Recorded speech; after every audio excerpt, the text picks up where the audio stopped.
nossa aula de hoje são os direitos gregos. Aqui, mais uma vez, assim como nos direitos de escrita cuneiforme, a terminologia mais correta é no plural, ou seja, os direitos gregos, uma vez que não há uma uniformidade desses diversos direitos das diversas cidades-estados, como Atenas, Esparta, Gortina, dentre outras, né? Então a gente tem uma série de direitos diversos, né, em cidades-estados diversas. Não existe uma unificação que a gente possa chamar de direito grego. Direito grego é um termo para o direito moderno.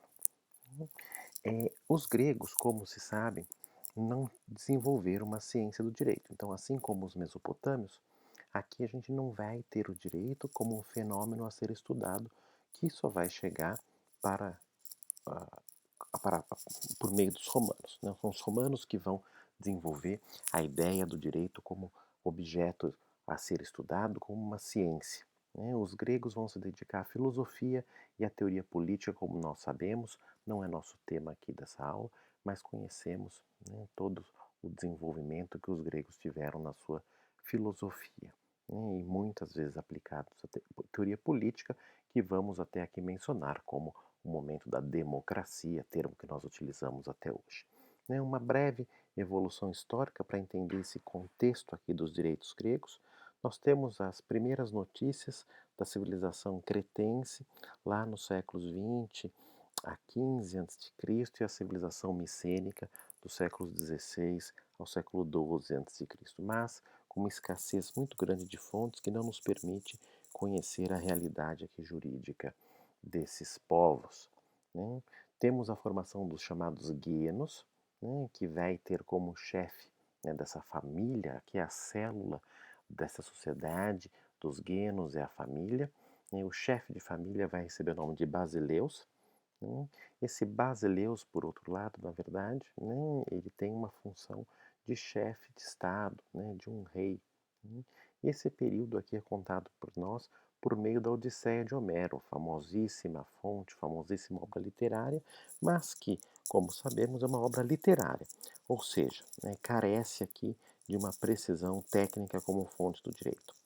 Depois dos guenos, nós temos a formação das polis, né, que são essas cidades-estados, que se desenvolvem por meio dessa aglutinação dos guenos. E elas se caracterizam por uma diversidade muito grande, né? Cada cidade-estado tem características próprias, uma estrutura social bastante peculiar. Hum. Dos séculos oitavo ao sexto, nós vamos ter o período da democracia ateniense, né? E é aqui que a gente conhece mais do direito desse período, né? O chamado direito ático da cidade de Atenas.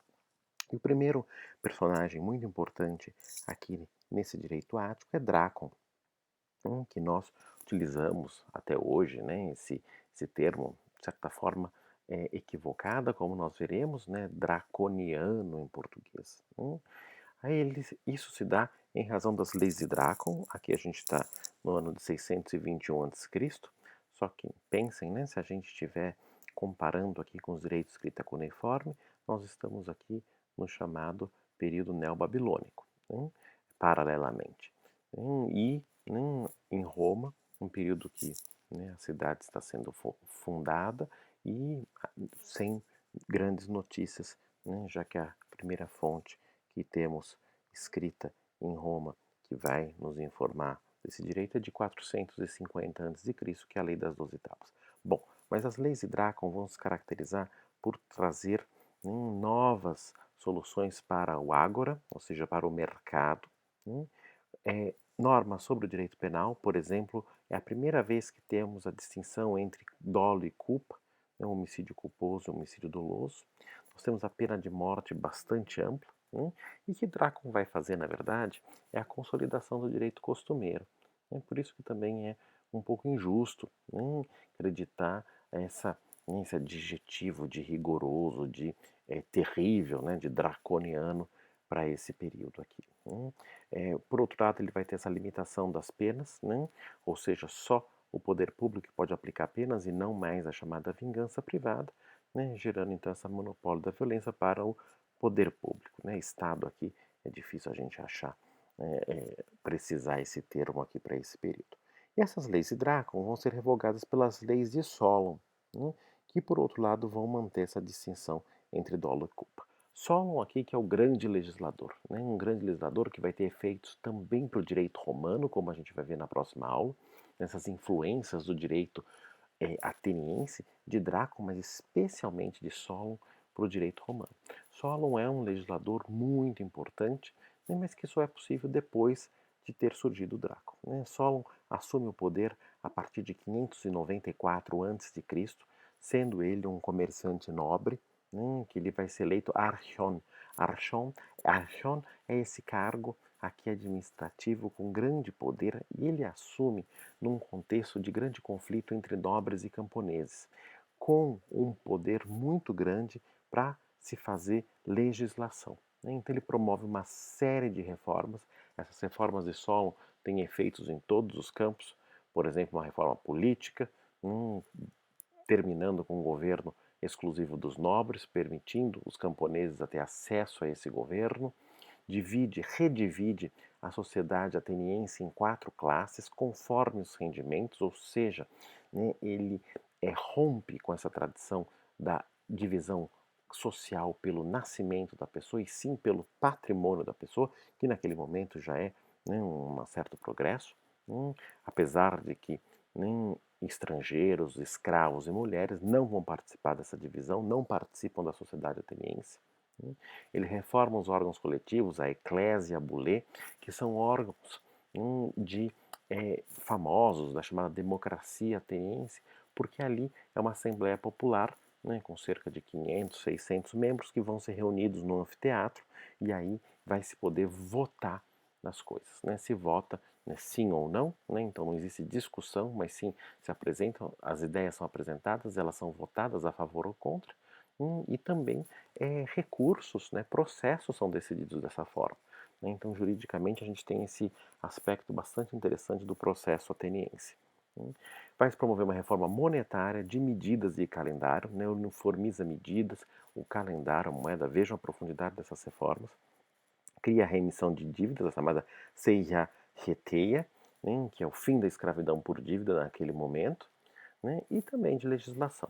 Né? Por exemplo, ele legisla sobre delitos privados, ou seja, crimes contra a integridade física, contra a vida, contra a propriedade e a honra, delitos públicos, né, recusa do serviço militar, por exemplo, e normas de direito de família e sucessões sobre alimentos, adoção, proibição de matrimônio entre irmãos, testamento, sucessão hereditária e direito de vizinhança.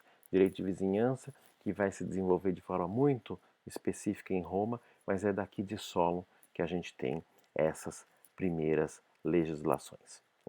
No direito econômico, ele vai proibir a exportação de alimentos para que eles mantenham os preços dentro de Atenas de preços mais baixos, limitação de lucros, limitação de taxa de juros, ou seja, ele tem essa preocupação social, ele cria as chamadas leis contra o luxo, que os alemães chamam de Luxusgesetze, ou seja, leis contra a ostentação, porque se acreditava que essa ostentação gerava, né, mais desigualdade social e conflitos sociais, limitando, por exemplo, gastos com o dote e o sepultamento.